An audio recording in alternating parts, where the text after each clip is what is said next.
नमस्कार दोस्तों, stock market studies में फिर से एक बार आपको बहुत बहुत दिल से स्वागत करता हूँ। तो आप सब कैसे हैं जरूर कमेंट्स करके मुझे बताइए।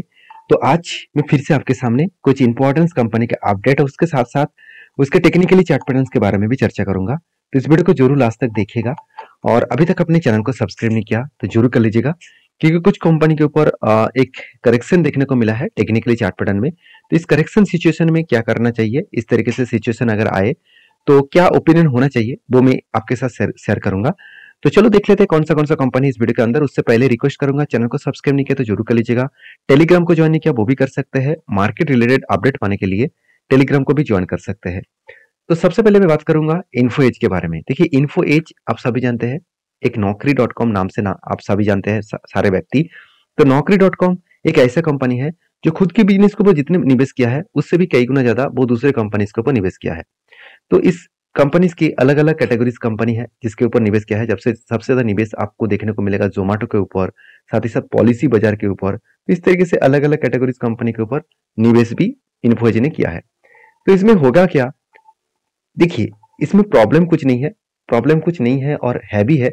मतलब प्रॉब्लम भी बहुत कुछ बन सकता है। जैसे कंपनी का क्वार्टर रिजल्ट देखेंगे तो कंपनी 2020 मतलब 2023 में मार्च के मंथ में, मार्च के जो क्वार्टर था उस टाइम में कंपनी के खुद का जो कोर का बिजनेस है, कंपनी के खुद का जो मदर बिजनेस में, उसमें कंपनी को प्रॉफिट हुआ था। अल्टीमेटली प्रॉफिट होने के बाद भी कंपनी को 500 करोड़ का लॉस हो गया।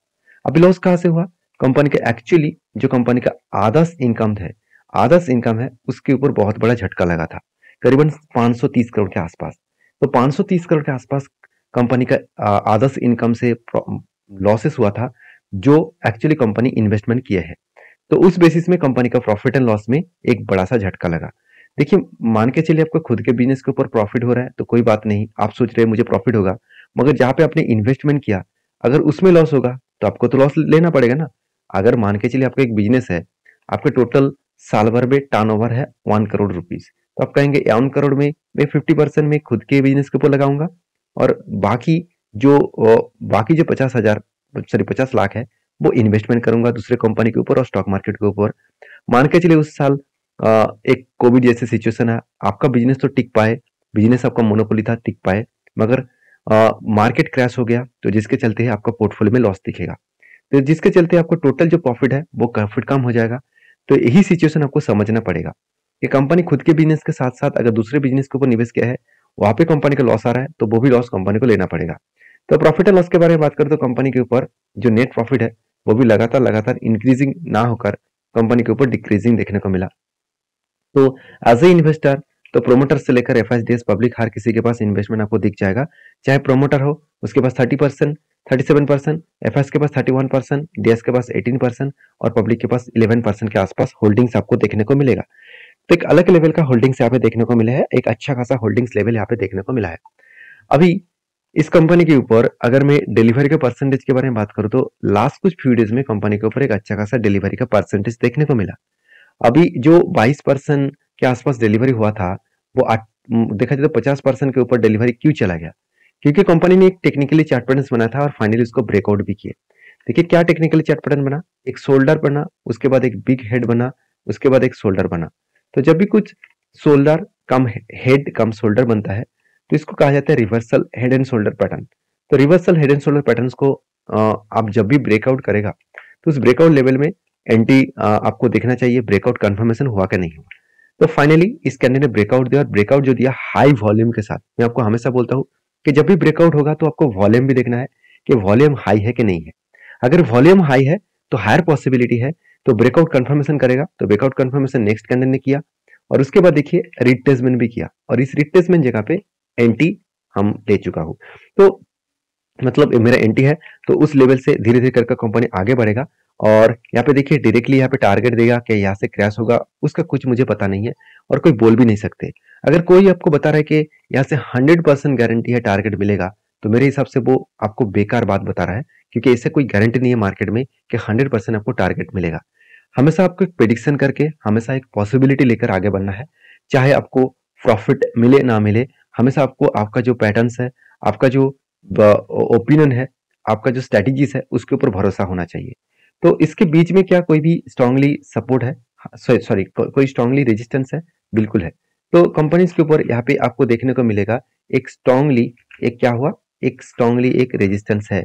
वो रेजिस्टेंस कहाँ तक है आप वो देखेंगे तो 5750 के आसपास एक स्ट्रांगली रेजिस्टेंस है। मुझे लगता है यहाँ से जो जर्नी स्टार्ट किया गया है इस रेजिस्टेंस तक जाकर रुकेंगे, क्योंकि यही रेजिस्टेंस कंपनी के लिए एक रेजिस्टेंस नहीं है, उसके साथ साथ एक बिग सप्लाई जोन भी है।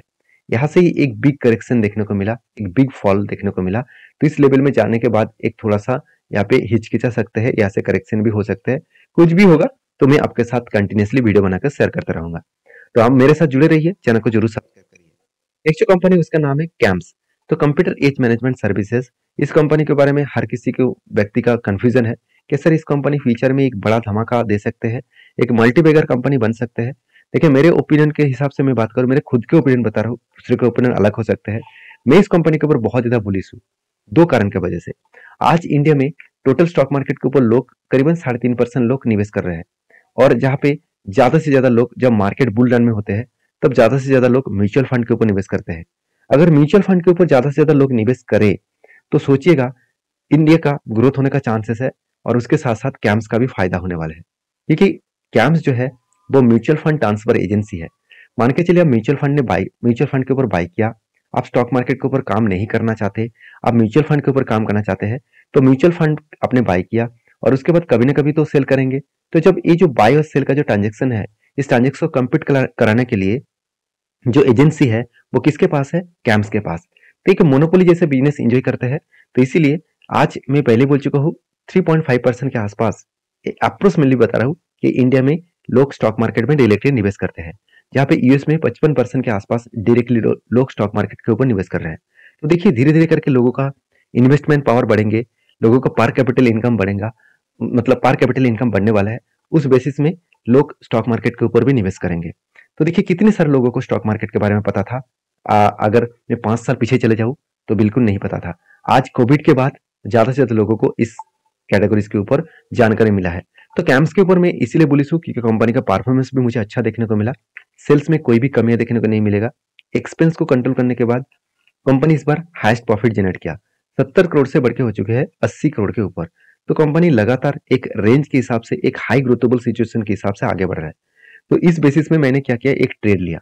वो ट्रेड कहाँ पे लिया मैंने आपको बता दूं।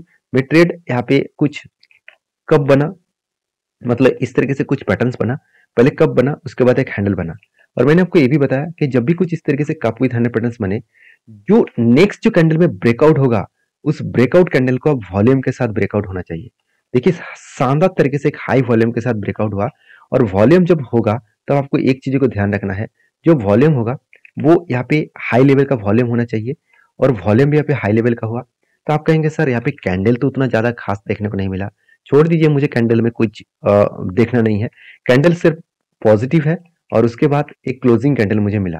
तो देखिए इस तरीके से अपर साइड से एक शैडोज देखने को मिला है, तो इसका मतलब एक करेक्शन तो जरूर दिखाएगा। तो इसीलिए क्या हुआ, ऊपर जाने से पहले ही कंपनी ने करेक्शन दिखाया, तो इस रेंज में फिर से आ गया। और देखिए जिस तरीके से धीरे धीरे करके वॉल्यूम वीक होता जा रहा है, सेलिंग वॉल्यूम, तो मुझे लगता है यहाँ पे जो उसका जो सपोर्ट था वो चाहिए, वो सपोर्ट मिल चुका है।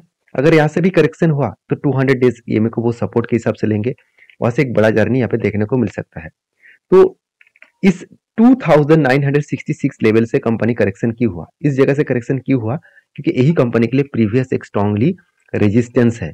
और स्ट्रांगली रेजिस्टेंस सिर्फ नहीं है, इस लेवल में ही कंपनी का स्ट्रांग रेजिस्टेंस के साथ साथ एक सप्लाई जोन भी है, क्योंकि इसी लेवल से कंपनी के ऊपर एक बिग क्रैश देखने को मिला, एक बिग क्रैश देखने को मिला। और मुझे लगता है इसी सिचुएशन को इसीलिए फेस किया और उसके बाद करेक्शन भी हो रहा है। देखिए मार्केट में इस तरीके से अनसर्टेनिटी सिचुएशन देखने को मिलेगा। आप सिर्फ यही सोच रहे कि जब भी ब्रेकआउट करेगा तो धमाकेदार परफॉर्मेंस मुझे मिलेगा और इजीली टारगेट मिल जाएगा, ऐसे होगा नहीं। अगर ऐसे होता तो हर कोई व्यक्ति इस मार्केट के ऊपर ही निवेश करते। तो हर टाइम में आपको पेशेंस के साथ गेम को खेलना होगा। तो ये टोटली पेशेंस का गेम है।